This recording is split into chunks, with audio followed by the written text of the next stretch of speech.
ಅಂಕೋಲ ಅಲಗೇರಿ ಬಳಿ ನಿರ್ಮಿಸಲಾಗುವ ನಾಗರಿಕ ವಿಮಾನ ನಿಲ್ದಾಣ ಯೋಜನೆಯಲ್ಲಿ ನಿರಾಶ್ರಿತರಿಗೆ ಬಿಜೆಪಿಯಿಂದ ಅನ್ಯಾಯವಾಗಿದೆ ಎನ್ನುವುದು ಸತ್ಯಕ್ಕೆ ದೂರವಾದುದು ಎಂದು ಬಿಜೆಪಿ ಮಂಡಲಾಧ್ಯಕ್ಷ ಸಂಜಯ್ ನಾಯ್ಕ್ ಹೇಳಿದರು.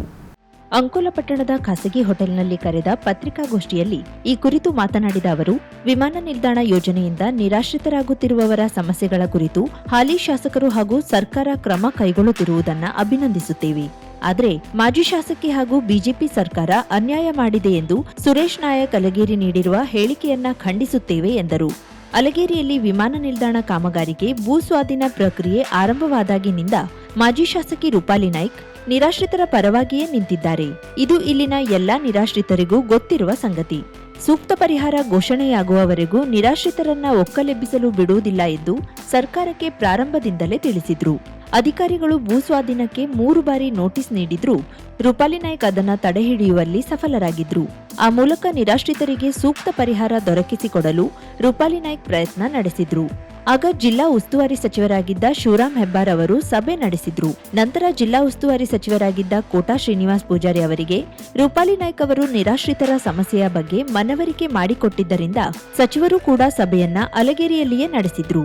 ಅಲಗೇರಿ ವಿಮಾನ ನಿಲ್ದಾಣದ ಕುರಿತು ಸದನದಲ್ಲಿಯೂ ಗಟ್ಟಿ ದನಿಯಲ್ಲಿ ಮಂಡಿಸಿದ್ರು. ಇನ್ನು ಮುಖ್ಯಮಂತ್ರಿ ಬಳಿ ನಿಯೋಗ ಹೋಗುವಷ್ಟರಲ್ಲಿ ಚುನಾವಣೆ ಘೋಷಣೆಯಾಗಿ ನೀತಿ ಸಂಹಿತೆ ಕಾರಣದಿಂದ ಮುಂದಿನ ಪ್ರಕ್ರಿಯೆ ಸಾಧ್ಯವಾಗಿರಲಿಲ್ಲ. ಅಧಿಕಾರಿಗಳು, ಶಾಸಕರು, ಸರ್ಕಾರ ಬದಲಾದ್ರೂ ಹಿಂದೆ ಪ್ರಾರಂಭದಲ್ಲಿ ನಡೆಸಿದ್ದ ಪ್ರಯತ್ನಗಳೇ ಫಲಪ್ರದವಾಗುತ್ತದೆ ಎಂದರು. ಆ ಸಂದರ್ಭದಲ್ಲೇ ನಮಗೆ ಭೂಮಿ ಹೋಗ್ತದೆ ಮಾಡ್ತದೆ ಅನ್ನೋಂಥ ಸುದ್ದಿ ಬಂದು ನಾವು ಅನೇಕ ಹೋರಾಟಗಳನ್ನು ಮಾಡ್ತೀವಿ. ಅದ ನಂತರ ಏನೋ ಒಂದು ದೇಶಕ್ಕಾಗಿ ಭೂಮಿ ಕೊಡಬೇಕನ್ನುವಂಥ ಮನಸ್ಸು ಬಂತು. ಆವಾಗ ಮೇಡಮ್ ಅವರು 1-2 ಸಲ ಮೀಟಿಂಗ್ ಮಾಡಿದರು ಅವರ ಅವಧಿಯಲ್ಲಿ. ಮೊದಲನೇದಾಗಿ ಅಲ್ಲಿ ಶಿವರಾಮ್ ಹೆಬ್ಬಾರ್ ಉಸ್ತುವಾರಿ ಮಂತ್ರಿ ಇದ್ದಾಗ ಅಂಕೋಲದಲ್ಲಿ ಬಂತು. 2ನೇ ಬಾರಿ ಊರಿಗೆ ಬಂದು ಜಿಲ್ಲಾ ಉಸ್ತುವಾರಿ ಸಚಿವರನ್ನು ಮತ್ತು ಅಧಿಕಾರಿಗಳನ್ನು DC ಅವರನ್ನು ಜಾಗಕ್ಕೆ ಕರ್ಕೊಂಡು ಬಂದು ಸ್ಥಳೀಯ ಪರಿಶೀಲನೆ ಮಾಡಿ ಅಲ್ಲಿಯೇ ಮೀಟಿಂಗನ್ನು ಮಾಡಿದ್ರು. ಜನರ ಸಮ್ಮುಖದಲ್ಲಿ, ನಾಗರಿಕರ ಸಮ್ಮುಖದಲ್ಲಿ. ಅಂಕೋಲದಲ್ಲಿ ಮೀಟಿಂಗ್ ಮಾಡಿದ ಸಂದರ್ಭದಲ್ಲಿ ಒಂದು ಮಾತನ್ನು ಕೊಟ್ಟಿದ್ದರು. ಇಲ್ಲಿ ಯಾರು ಮನೆ ಕಳ್ಕೊಳ್ತಾರಲ್ಲ ಅಲಗೇರಿ ಪಂಚಾಯತ್ತಲ್ಲಿ ಅವರಿಗೆ ಅಲಗೇರಿ ಪಂಚಾಯತ್ತಲ್ಲೇ ಭೂಮಿ ಮತ್ತು ಮನೆಯನ್ನು ಕಟ್ಟುವಂಥ ವ್ಯವಸ್ಥೆ ನಾನು ಮಾಡ್ತೇನೆ ಅಂತ ಭರವಸೆನ ಕೊಟ್ಟಿದ್ದರು. ಅದು ಅದೃಷ್ಟವಶಾತ್ ಈ ಸಲ ಬಂದಿಲ್ಲ. ಅದು ಈಡೇರ್ತದಲ್ಲೂ ಗೊತ್ತಿಲ್ಲ. ಈಡೇರುವ ಕನಸು ಇದೆ. ಈ ಶಾಸಕರಿಂದ ಅದು ಮುಂದುವರಿಬೇಕು. ಹಾಗೆ ಅವರ ಅವಧಿಯಲ್ಲಿ ಅವರು ಏನು ಪ್ರಯತ್ನವನ್ನು ಮಾಡಬೇಕಲ್ಲ ಅದನ್ನು ಮಾಡಿದರು. ಅವರ ಅವಧಿ ಮುಗಿದಿದೆ. ಈಗ ಬೇರೆ ಸರ್ಕಾರ ಬಂದಿದೆ, ಶಾಸಕರು ಬೇರೆ ಕಾಂಗ್ರೆಸ್ ಪಕ್ಷದವರಾಗಿದ್ದಾರೆ. ಅವ್ರ ಕೆಲಸವನ್ನು ಮುಂದುವರಿಸಿಕೊಂಡೆ ನಾಗರಿಕರಿಗೆ ಯೋಗ್ಯವಾದ ಪರಿಹಾರ, ಅವರಿಗೆ ತೃಪ್ತಿಯಾಗುವ ರೀತಿಯಲ್ಲಿ ಪರಿಹಾರ ಮತ್ತು ಮನೆ ಜಾಗ ಎಲ್ಲವನ್ನು ಕೊಟ್ಟು ನಿರಾಶ್ರಿತರಿಗೆ ತೃಪ್ತಿಯಾಗುವ, ಅವರಾಗೇ ಎದ್ದು ಹೋಗುವ ರೀತಿಯಲ್ಲಿ ಪರಿಹಾರವನ್ನು ವಿತರಣೆ ಮಾಡಬೇಕಂದ್ರೆ ನಿರಾಶ್ರಿತರ ಪರವಾಗಿ ಅಲಗೇರಿ ಗ್ರಾಮ ಪಂಚಾಯತ್ ಮಾಜಿ ಅಧ್ಯಕ್ಷ ಮಂಜುನಾಥ್ ನಾಯಕ್ ಮಾತನಾಡಿ, ಮುಡುಗೇರಿ ನಿರಾಶ್ರಿತರಿಗೆ ಯಾವ ಸರ್ಕಾರವೂ ನೀಡದ ಪರಿಹಾರವನ್ನ ದೊರಕಿಸಿಕೊಟ್ಟವರು ರೂಪಾಲಿ ನಾಯ್ಕ್ ಅವರು. ಅವರಿಗೆ ಬಡವರು, ನಿರಾಶ್ರಿತರ ಬಗ್ಗೆ ಇರುವ ಕಾಳಜಿಗೆ ಇದೇ ನಿದರ್ಶನವಾಗಿದೆ. ಅಂಕೋಲ ಪಟ್ಟಣದ ನಾಡವರ ಸಭಾಭವನದಲ್ಲೂ ಜಿಲ್ಲಾಧಿಕಾರಿ ಮತ್ತು ಅಧಿಕಾರಿಗಳ ಸಭೆ ನಡೆಸಿ ನಿರಾಶ್ರಿತರ ಅಹವಾಲುಗಳನ್ನು ಸ್ವೀಕರಿಸಿದ್ದಾರೆ. ಇವೆಲ್ಲವುಗಳ ಪರಿಣಾಮವಾಗಿಯೇ ಸರ್ಕಾರ ಮಟ್ಟದಲ್ಲಿ ಮಹತ್ತರ ಬೆಳವಣಿಗೆಗಳು ಆಗಿವೆ ಎಂದರು.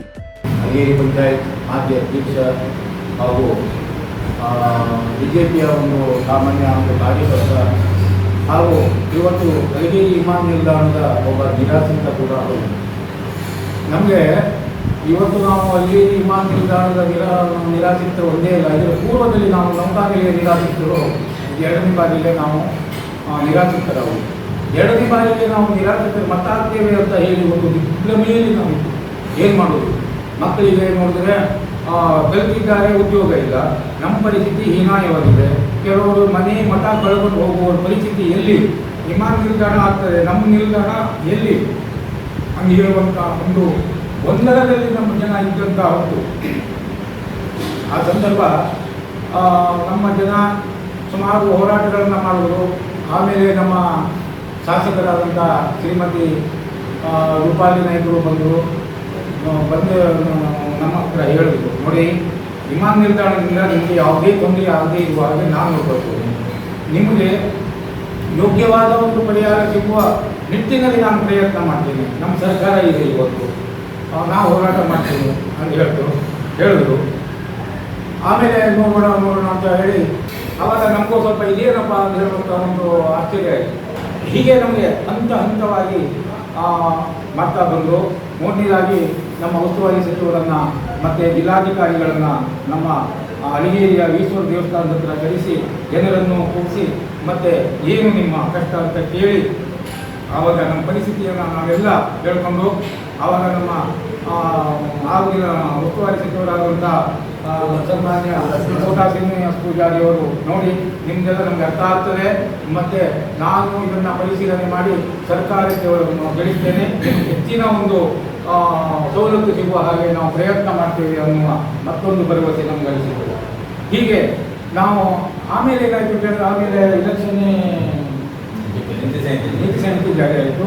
ಆಮೇಲೆ ಮುಂದೆ ಏನಾದರೂ ನಮಗೆ ಒಂದು ಬಲ ಸಿಗೋದು ಅನ್ನುವ ಒಂದು ಆಸೆಯಲ್ಲಿ ನಾವು ಇದ್ದು ಅವರು ನಮಗೆ ನೆರವು ಆಗಲಿಲ್ಲ ಅಂದರೆ ಯಾರೋ ರೂಪಾಯಿ ಮೇಡಮ್ ಅವರು ನಮಗೆ ನೆರವು ಆಗಲಿಲ್ಲ ಅಂತ ಹೇಳುವಂಥದ್ದು ನಮಗಿಲ್ಲ, ಬಂದಿದ್ದರು, ನಮಗೆ ಬೆಂಬಲವಾಗಿ ನಿಂತಿದ್ದರು. ಆದರೆ ಸಂದರ್ಭ ಒಂದು ಅಲ್ಲಿಂದ ಸ್ವಲ್ಪ ಗೊಂದಲಮಯ ಆಗಿ ನೀತಿ ಸಮಿತಿ ಆದ್ದರಿಂದ ಮುಂದುವರಿದಿದೆ.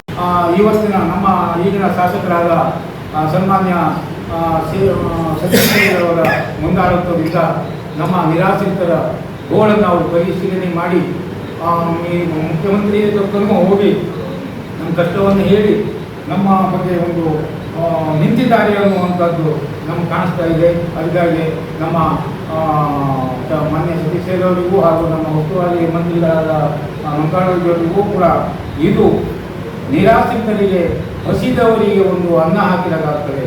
ಇದು ಆಗಲಿ ಮತ್ತು ನಿರುದ್ಯೋಗಿ ಯುವಕರು ಇವತ್ತು ಬೀದಿ ಪಾಲಾಗುವಂಥ ಪರಿಸ್ಥಿತಿ ಇದೆ, ನೀವು ನೋಡಿದ್ದೀರಿ ಸರ್.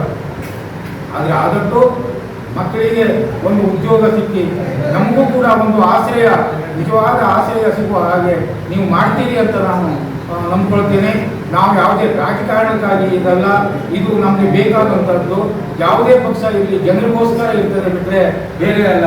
ಜನರಿಗೆ ರಕ್ಷಣೆ ಕೊಡುವುದು ಎಲ್ಲ ಪಕ್ಷಕ್ಕೂ ಜವಾಬ್ದಾರಿಯಾಗಿರ್ತದೆ. ಇಲ್ಲಿ ಪಕ್ಷ ಪಂಗಡ ಅನ್ನೋದು ಬೇಡ ಅಂತ ಹೇಳಿ ನಮಗೆ ಒಂದು ಈ ವಿಮಾನ ನಿಲ್ದಾಣ ಆಗೋಕ್ಕಿಂತ ಮೊದಲು ನಮ್ಮ ನಿರಾಶ್ರಿತರಿಗೆ ಸರಿಯಾದ ಒಂದು ನಿಲ್ದಾಣ ಆಗಲಿ ಮತ್ತು ಆ ಮಕ್ಕಳಿಗೂ ಕೂಡ ಒಂದು ವ್ಯವಸ್ಥೆ ಆಗಲಿ ಅಂತ ಹೇಳಿ ನಿಮ್ಮಲ್ಲಿ ಪ್ರತಿಯೊಬ್ಬರು ಬಯಸ್ಕೊಳ್ತಾ. ಗಣೇಶ ಚಿನ್ನಾನಾಯಕ್ ಮಾತನಾಡಿ, ಬೆಂಗಳೂರಿನಲ್ಲಿ ಮುಖ್ಯಮಂತ್ರಿ ಸಿದ್ದರಾಮಯ್ಯ ವಿಮಾನ ನಿಲ್ದಾಣ ನಿರಾಶ್ರಿತರ ಸಭೆ ನಡೆಸಿರುವುದಕ್ಕೆ ಮಾಜಿ ಶಾಸಕಿ ರೂಪಾಲಿ ನಾಯ್ಕ್ ಸ್ವಾಗತಿಸಿದ್ದಾರೆ. ನಮ್ಮ ನಿರಾಶ್ರಿತರಿಗೆ ಹೆಚ್ಚುವರಿ ಪರಿಹಾರ, ಪುನರ್ವಸತಿ, ಉದ್ಯೋಗ ದೊರೆಯುವುದಾದ್ರೆ ಯಾರೇ ಪ್ರಯತ್ನಿಸಿದ್ರೂ ಮಾಜಿ ಶಾಸಕರು ಬೆಂಬಲಿಸುತ್ತಾರೆ. ಇದರಲ್ಲಿ ಅನವಶ್ಯಕ ರಾಜಕೀಯ ಮಾಡುವುದು ತಪ್ಪು ಎಂದರು. ಉದ್ಯಮಿ ರಾಜು ನಾಯ್ಕ್ ಮಾತನಾಡಿ, ಸೂಕ್ತ ಪರಿಹಾರ ಮತ್ತು ಪುನರ್ವಸತಿ ವ್ಯವಸ್ಥೆ ತೃಪ್ತಿದಾಯಕವಾಗಲಿ. ಕಾಂಗ್ರೆಸ್ ಸರ್ಕಾರ ವಿಮಾನ ನಿಲ್ದಾಣದ ನಿರಾಶ್ರಿತರಿಗೆ ಪ್ರತಿ ಕುಟುಂಬಕ್ಕೂ ಉದ್ಯೋಗ ಕೊಡುವ ಬಗ್ಗೆ ಭೂಸ್ವಾಧೀನಕ್ಕೆ ಮುನ್ನವೇ ಕೇಂದ್ರ ಸರ್ಕಾರದೊಂದಿಗೆ ಒಪ್ಪಂದ ಮಾಡಿಕೊಳ್ಳಲಿ ಎಂದರು. ವಿಜಯಕುಮಾರ್ ಗಾಂವ್ಕರ್ ಮತ್ತು ನಾಗರಾಜ್ ಶಾಂಬಾ ನಾಯ್ಕ್ ಮಾತನಾಡಿ, ಭೂಸ್ವಾಧೀನ ಪ್ರಕ್ರಿಯೆಯಲ್ಲಿ 2013ರ ಕಾಯ್ದೆಯನ್ನ ಪರಿಗಣಿಸಲಿ ಎಂದರು. ಸುದ್ದಿಗೋಷ್ಠಿಯಲ್ಲಿ ಕಿಶೋರ್ ನಾಯ್ಕ್, ಚಂದ್ರಕಾಂತ್ ನಾಯ್ಕ್, ಶ್ರೀಕಾಂತ್ ನಾಯ್ಕ್ ಇದ್ದರು. ಚಂದ್ರಗ್ರಹಣದ ಪ್ರಯುಕ್ತ ಗೋಕರ್ಣದ ಪುರಾಣ ಪ್ರಸಿದ್ಧ ಮಹಾಬಲೇಶ್ವರ ದೇವಾಲಯದಲ್ಲಿ ದೇವರ ದರ್ಶನದ ವೇಳೆ ಬದಲಾವಣೆ ಮಾಡಲಾಗಿದೆ. ಅಕ್ಟೋಬರ್ 28ರಂದು ಚಂದ್ರಗ್ರಹಣದ ನಿಮಿತ್ತ ಸಂಜೆ ದೇವರ ದರ್ಶನದ ವೇಳೆಯಲ್ಲಿ ಬದಲಾವಣೆ ಮಾಡಲಾಗಿದ್ದು, ಸಾಯಂಕಾಲ 4 ಗಂಟೆಯಿಂದ 5:30ರವರೆಗೆ ಮಾತ್ರ ದೇವರ ದರ್ಶನಕ್ಕೆ ಅವಕಾಶವಿದೆ. ರಾತ್ರಿ 1 ಗಂಟೆಯಿಂದ 2:30ರವರೆಗೆ ಅಂದರೆ ಚಂದ್ರಗ್ರಹಣ ಪ್ರಾರಂಭದಿಂದ ಮುಕ್ತಾಯದವರೆಗೆ ಸ್ಪರ್ಶ ದರ್ಶನಕ್ಕೆ ಭಕ್ತರಿಗೆ ಅವಕಾಶವಿದೆ. ದೇವಾಲಯದ ಅಮೃತಾನ್ನ ಪ್ರಸಾದ ಭೋಜನಾಲಯದಲ್ಲಿ ಭಕ್ತರಿಗೆ ಸಂಜೆಯ ಪ್ರಸಾದ ಭೋಜನ ಇರುವುದಿಲ್ಲ. ಭಕ್ತಾದಿಗಳು ಈ ಬದಲಾವಣೆಯನ್ನ ಪರಿಗಣಿಸಿ ಸಹಕರಿಸುವಂತೆ ಮಂದಿರದ ಆಡಳಿತ ಪ್ರಕಟಣೆಯಲ್ಲಿ ಕೋರಿದೆ. ಚಿಂತಾಮಣಿ ಪ್ರಣತ ದಿಶಾಮಣಿ ಶಿರೋಮಣಿಗೆ ಕಪಾಲಿ ಲೋಕಪಾಲಿ ವಹ ಪಾತವಿದ್ಯ ಮಹಾಬಲ ಗೋಕರ್ಣ ಮಹಾಬಲೇಶ್ವರ ದೇವಸ್ಥಾನದ ಪರವಾಗಿ ಭಕ್ತರಿಗಾಗಿ ಪೂರ್ಣವಾಗಿ ಮಾಹಿತಿಯನ್ನು ನೀಡುವುದರ ಬಗ್ಗೆ ಈ ಒಂದು ಪ್ರಕಟಣೆ ಕೊಡ್ತಾ ಇದ್ದೇವೆ. ಮಹಾಬಲೇಶ್ವರ ದೇವಸ್ಥಾನದಲ್ಲಿ 28 ನಾಡಿದ್ದು ಶನಿವಾರ ಚಂದ್ರಗ್ರಹಣ ಇರುವ ಕಾರಣ ಸಾಯಂಕಾಲ 4 ಗಂಟೆಯಿಂದ 5:30ರವರೆಗೆ ಭಕ್ತರಿಗೆ ಸ್ಪರ್ಶ ದರ್ಶನದ ಅವಕಾಶವಿರುತ್ತದೆ. ಆ ನಂತರದಲ್ಲಿ ಬಂದಿರ್ತದೆ. ಜೊತೆಯಲ್ಲಿ ರಾತ್ರಿ 1 ಗಂಟೆಯಿಂದ ಅದು 2:30ರವರೆಗೆ ಗ್ರಹಣ ಕಾಲ ಮುಗಿಯುವವರೆಗೆ ದೇವಾಲಯ ತೆರೆದುಕೊಂಡಿರ್ತದೆ. ಭಕ್ತಾದಿಗಳು ಸಮುದ್ರ ಸ್ನಾನ ಮಾಡಿ ಇಲ್ಲಿ ಬಂದು ಸ್ಪರ್ಶ ದರ್ಶನಕ್ಕೆ ಭಕ್ತಾದಿಗಳಿಗೆ ಅವಕಾಶಗಳಿದೆ. ಆಗ ಆ ವೇಳೆಯಲ್ಲಿ ದೇವಾಲಯ ತೆರೆದಿರ್ತದೆ ಅನ್ನುವಂಥದ್ದನ್ನು ಭಕ್ತರಿಗಾಗಿ ಮಾಹಿತಿ ನೀಡ್ತಾ ಇದ್ದೇವೆ. ಅದರ ಜೊತೆಯಲ್ಲಿ ಆ ದಿನದ ಮಧ್ಯಾಹ್ನದವರೆಗೆ ಅಂದರೆ ಶನಿವಾರ ಮಧ್ಯಾಹ್ನದ ದೇವಾಲಯದಿಂದ ಪ್ರಸಾದ ಭೋಜನದ ವ್ಯವಸ್ಥೆ ಭಕ್ತರಿಗೆ ದೊರೆಯುತ್ತದೆ. ಆದರೆ ಅದೇ ದಿನ ಸಾಯಂಕಾಲ ಅದು ಪ್ರಸಾದ ಭೋಜನ ಸಿಗುವುದಿಲ್ಲ ಅನ್ನುವಂಥದ್ದನ್ನು ಇದರಲ್ಲಿ ಸ್ಪಷ್ಟವಾಗಿ ಹೇಳಬೇಕಿದೆ. ಮತ್ತು ಆ ದಿನ ಸಾಯಂಕಾಲ ಊಟದ ನಿಷೇಧ ಇರುವುದರಿಂದ ಭಕ್ತಾದಿಗಳಿಗೂ ಕೂಡ ದೇವಾಲಯದಿಂದ ಪಡುವಂಥ ಪ್ರಸಾದ ಭೋಜನ ವ್ಯವಸ್ಥೆ ಬಂದಿರ್ತದೆ. ಮತ್ತು ಮಾರನೇ ದಿವಸದ ರವಿವಾರ ಆ್ಯಸ್ ಯೂಸಲ್ ಮೊದಲಿನಂತೆ 6 ಗಂಟೆಯಿಂದ ದೇವಾಲಯ ತೆರವಾಗ್ತದೆ, 12:30ಕ್ಕೆ ಬಂದಾಗ್ತದೆ. ಅದೇ ರೀತಿಯ ಮೊದಲಿನಂತೆ ಯಾವ ರೀತಿ ಇರ್ತದೆ. ಮತ್ತು ಮಾರನೇ ದಿನ 2 ಹೊತ್ತು ಪ್ರಸಾದ ಭೋಜನ ವ್ಯವಸ್ಥೆ ದೇವಾಲಯದಿಂದ ಇದೆ. ಭಕ್ತರು ದಯಮಾಡಿ ಸಹಕರಿಸಬೇಕು. ಮತ್ತು ಈ ವೇಳೆಯಲ್ಲಿ ದೇವಾಲಯದ ಒಂದು ಪ್ರಕಟಣೆಯನ್ನು ಭಕ್ತರಿಗೆ ಪೂರ್ವಭಾವಿಯಾಗಿ ತಿಳಿಸುವಂಥದ್ದು ದೇವಾಲಯದಿಂದ ಕೊಡುವಂತಹ ಮಾಹಿತಿಗಾಗಿ ನಿಮ್ಮಲ್ಲಿ ನಾವು ವಿನಂತಿಸಿಕೊಳ್ತಾ ಇದ್ದೇವೆ. ಭಕ್ತರು ಸಹಕಾರ ಮಾಡಬೇಕು ಅಂತ. ಮಾಜಿ ಕೇಂದ್ರ ಸಚಿವ ಸುರೇಶ್ ಅಂಗಡಿಯವರ ಪತ್ನಿ ಬೆಳಗಾವಿ ಸಂಸದೆ ಮಂಗಲಾ ಸುರೇಶ್ ಅಂಗಡಿಯವರು ಗೋಕರ್ಣ ಪುರಾಣ ಪ್ರಸಿದ್ಧ ಮಹಾಬಲೇಶ್ವರ ಮಂದಿರಕ್ಕೆ ಶುಕ್ರವಾರ ಭೇಟಿ ನೀಡಿ ಆತ್ಮಲಿಂಗದ ದರ್ಶನ ಪಡೆದರು.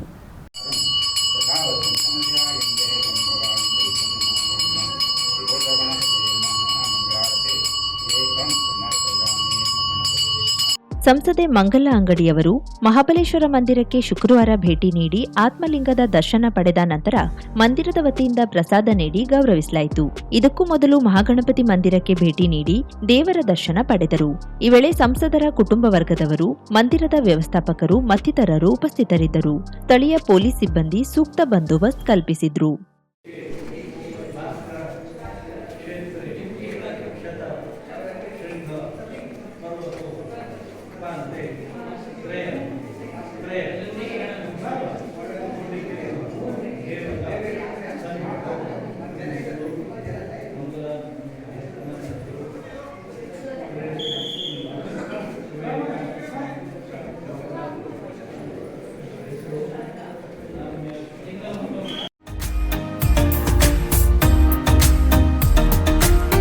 ಮಿಲನ್ ಎಂಟರ್ಪ್ರೈಸಸ್ ಬೃಹತ್ ಎಲೆಕ್ಟ್ರಾನಿಕ್ ಹಾಗೂ ಫರ್ನಿಚರ್ ಮಳಿಗೆ. ಉತ್ತರ ಕನ್ನಡ ಜಿಲ್ಲೆಯಲ್ಲೇ ಅತಿ ಹೆಚ್ಚು ಮಳಿಗೆಗಳನ್ನ ಹೊಂದಿರುವ, ಅತಿ ಹೆಚ್ಚು ಸಂತೃಪ್ತ ಗ್ರಾಹಕರನ್ನ ಹೊಂದಿರುವ ಮೂಲಕ ಹೆಗ್ಗಳಿಕೆಗೆ ಪಾತ್ರವಾಗಿರುವ ಏಕೈಕ ಸಂಸ್ಥೆ ಮಿಲನ್ ಎಂಟರ್ಪ್ರೈಸಸ್. ನಮ್ಮ ಮಳಿಗೆಗಳಲ್ಲಿ ಪ್ರಸಿದ್ಧ ಕಂಪನಿಗಳ electronic refrigerator, washing machine, LED TV, ಎಸಿಗಳು ಲಭ್ಯ. ಭಾರತದ ಕರಾವಳಿ ಹವಾಮಾನಕ್ಕೆ ಹೊಂದಿಕೊಳ್ಳುವ ನಂಬರ್ 1 ಬ್ರ್ಯಾಂಡ್ ಆದ ಗೋದ್ರೇಜ್ ಕಂಪನಿಯ ಕಪಾಟು, ಆಫೀಸ್ ಟೇಬಲ್, ಆಫೀಸ್ ಚೇರ್, ಬ್ಯಾಂಕ್ಗಳಿಗೆ ಹಾಗೂ ಚಿನ್ನದ ಅಂಗಡಿಗಳಿಗೆ ಬೇಕಾಗುವ ಸೇಫ್ ಲಾಕರ್ಗಳು ಅತಿ ಕಡಿಮೆ ಬೆಲೆಯಲ್ಲಿ ಲಭ್ಯವಿದೆ. Teak wood sofa set, wooden dining table ಹಾಗೂ ಗ್ರಾಹಕರಿಗೆ ಬೇಕಾಗುವ ಅಳತೆಯಲ್ಲಿ ನಿಮ್ಮ ಮನೆಗೆ ಹೊಂದಿಕೊಳ್ಳುವ ಹಾಗೆ ಫರ್ನಿಚರ್ ಗಳನ್ನ ಮಾಡಿಕೊಡಲಾಗುವುದು. ಕಸ್ಟಮೈಸ್ಡ್ ಕಿಚನ್, ವಾರ್ಡ್ರೋಬ್ ಗಳನ್ನ ಅತಿ ಹೆಚ್ಚು ವರ್ಷಗಳ ಕಾಲ ಬಾಳಿಕೆ ಬರುವ ಹಾಗೆ ವಾರಂಟಿಯೊಂದಿಗೆ ಮಾಡಿಕೊಡಲಾಗುವುದು.